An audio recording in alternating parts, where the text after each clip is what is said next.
So this week in Tesla, they have announced that they will be slashing 10,000 of their global workforce. Not only that, we also have departure of Senior Vice President of Powertrain and Energy Engineering, Drew Baglino. And we also have departure of Rohan Patel, who was Vice President of Public Policy and Business Development. But this is nothing new. Execs have been leaving Tesla for a long time. In actual fact, the churn of execs and staff Tesla is very high. From 2018, Tesla has seen 88 execs leave. But this should come no surprise to people who actually understand that Tesla is not a car company. And if you understand that Tesla is not a car company, then you'll understand that these types of churn are inevitable. At the end of the day, Tesla is a multitude of startups. Tesla is a multitude of businesses. And because of this, is an ever-changing focus. And Elon has a propensity to strike while the iron is hot. It's a bit like SpaceX when they were on their third rocket, and then this was failure or success. Everything was on the line. Bankruptcy was on the line.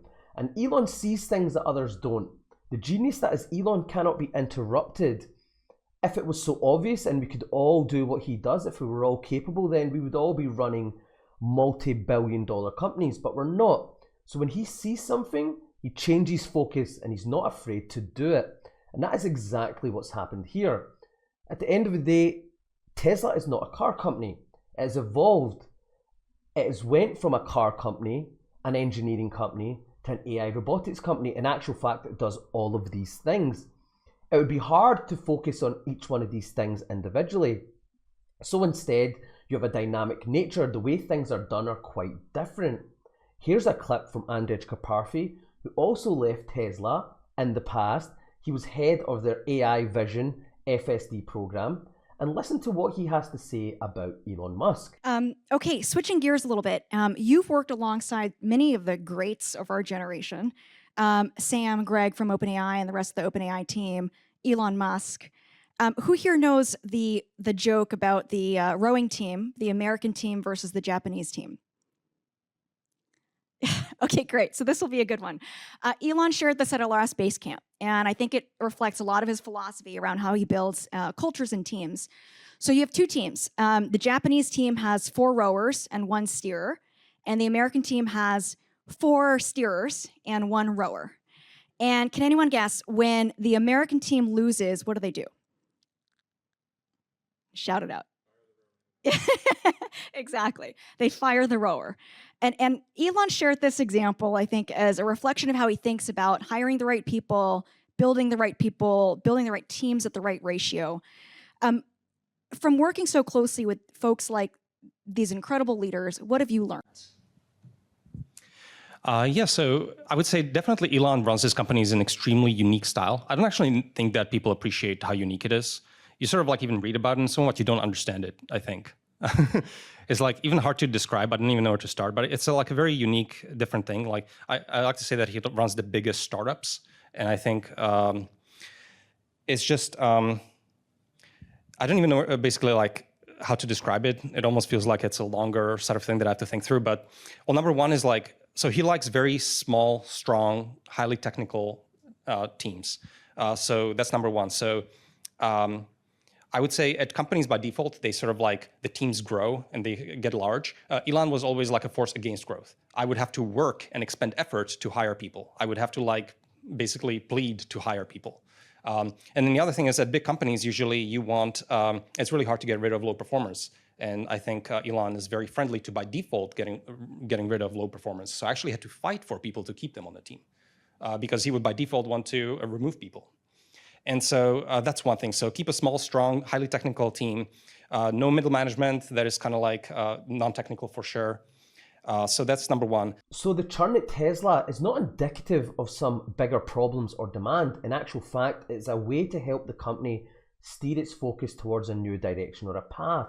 Like I said before, it's not just a car company. The time is now. The fixation on cars will look silly many years from now. The fact is the car business, the automotive business will do absolutely fine. It's been through the trenches, it's innovated, but it has to innovate. In actual fact, Tesla about to herald in and usher a new way of manufacturing, the modular manufacturing.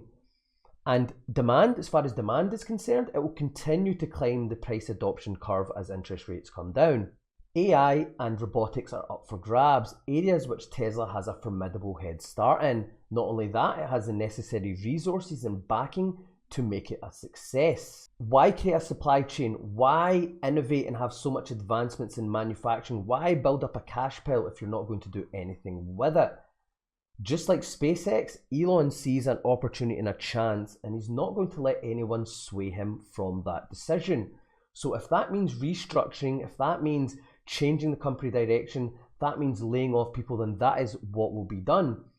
The fact is that the ethos at Tesla, the first principle thinking, the DNA, is what has made it a multitude of startups in the first place. So you cannot change that aspect now that it is deciding to steer its focus and direction towards these multi-billion-dollar industries. Moving forward, I think it would make more sense to not view Tesla as a car company, but instead to view it as this dynamic company that uses first principles thinking. I mean, even if we look at it operationally, the things that Tesla are doing, no other car companies are really doing. Are other car companies deploying mega packs for energy? Are other car companies looking to get into cell assembly?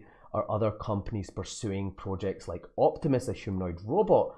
Are other companies training AI data or have millions of robots on the road and then taking that data to feed a supercomputer which is used to train AI vision?